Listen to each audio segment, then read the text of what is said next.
저번 기원전 수학자 영상에 이어 16세기 초까지의 수학자에 대해 알아보도록 하겠다.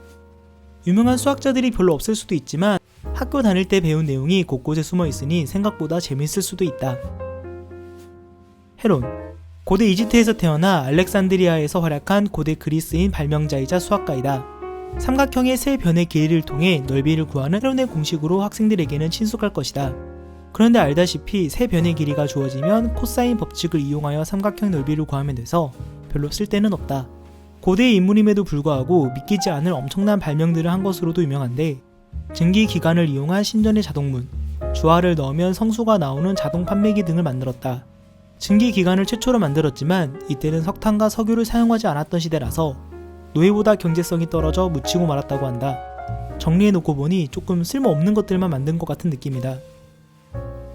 디오판토스, 알렉산드리아에서 활동한 고대 그리스의 수학자이다. 정수를 개수로 가지는 방정식에 대해 연구를 집대성하고 산학이란 책을 저술하였다. 그래서 수학에서는 정수를 개수로 가지는 방정식을 디오판토스 방정식이라 부를 정도이다. 이 산학이란 책이 왜 유명하냐면, 예전에 수학책이 어렵다 보니 책에다가 주석을 달아서 다른 사람들이 이해하기 쉽게 설명해 놓았는데, 산학책을 읽으면서 1637년에 페르마가 그 유명한 페르마의 마지막 정리를 적어두고 여백이 적어 증명은 하지 않았다고 해놓아서 약 350년 동안이나 수학자들을 애먹였다. 다들 알다시피 페르마의 마지막 정리는 1995년 앤드류 와이즈가 증명해냈다. 디오판토스는 묘비에 낸 방정식 문제로 유명한데, 그의 묘비에는 신의 축복으로 태어난 그는 인생의 6분의 1을 소년으로 보냈다. 그리고 다시 인생의 12분의 1이 지난 뒤에는 얼굴에 수염이 자라기 시작했다.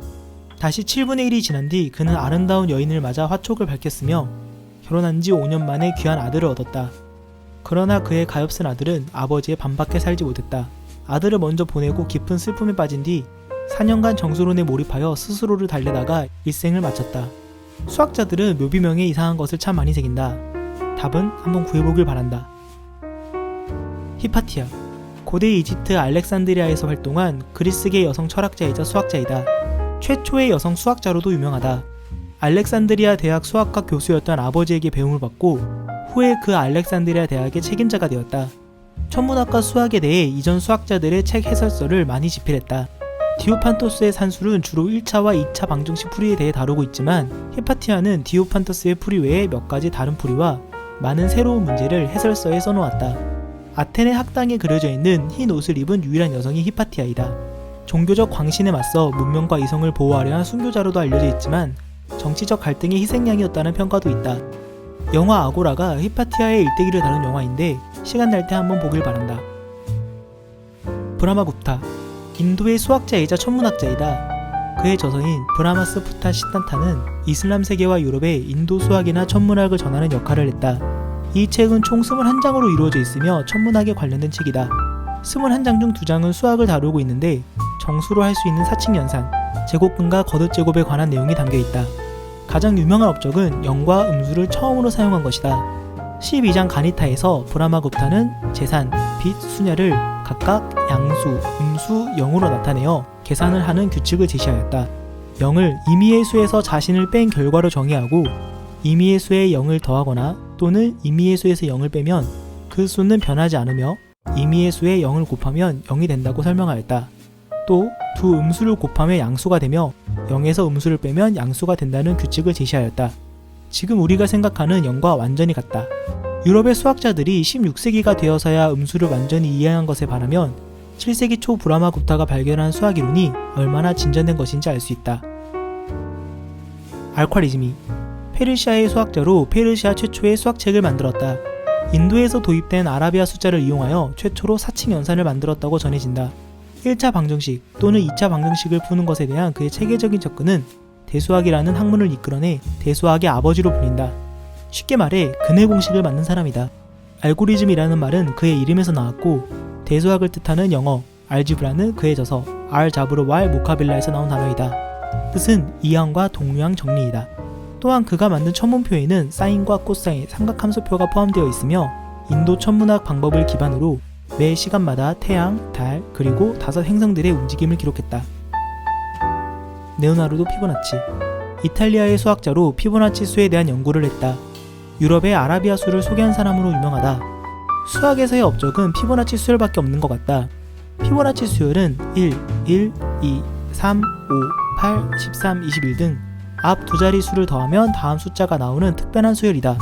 기원전 450년 인도의 수학자 핑갈라가 쓴 책에서 최초로 이 패턴이 언급되었는데 그럼 얘가 한 건 뭔지 모르겠네. 피보나치는 건너뛰고 나중에 피보나치 수열 영상을 따로 만들겠다. 지롤라모 카르다노, 이탈리아 파비아에서 태어난 수학자로 본업은 의사였다. 아버지가 레오나르도 다빈치의 친구였다고 한다. 3차 방정식의 근해 공식 이야기가 유명한데 타르탈리아가 먼저 3차 방정식의 근해 공식을 발견했는데 카르다노가 알려달라고 계속 쫓아다니자 근해 공식을 공개하지 않는다는 조건으로 공식을 알려주었으나 다음에 카르다노가 자신의 논문에 발표해버린다. 세상에 미 하나도 없다. 눈뜨고 코베인 타르탈리아는 빡쳐서 3차 방정식의 근해 공식의 저작권을 건 수학 경기를 신청한다. 서로에게 문제를 내서 못 푸는 사람이 지는 경기였는데 카르다노의 제자 루도비코 페라리가 3차 방정식의 해법을 이용해 4차 방정식의 근해 공식도 구해내고 이를 통해 카르다노를 돕는다. 결과적으로 카르다노가 이기게 되고 3차 방정식의 근해 공식은 카르다노 방법으로 불리게 된다. 3차 방정식의 근해 공식을 만들기 위해서는 오메가, 즉 음수의 제곱근이 필요해서 허수의 개념을 처음으로 도입하게 된다.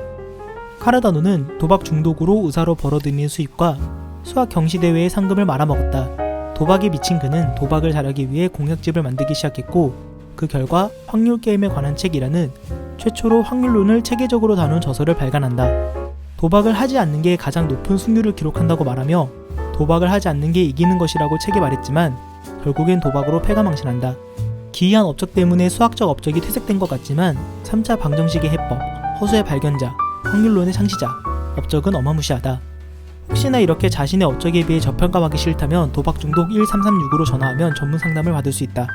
17세기까지 다루려고 했는데 수학자들이 왜 이렇게 많은지 모르겠다. 다음부터는 굵직한 수학자들이 많이 나오니 기대해주면 좋겠다. 오늘 수업은 여기까지.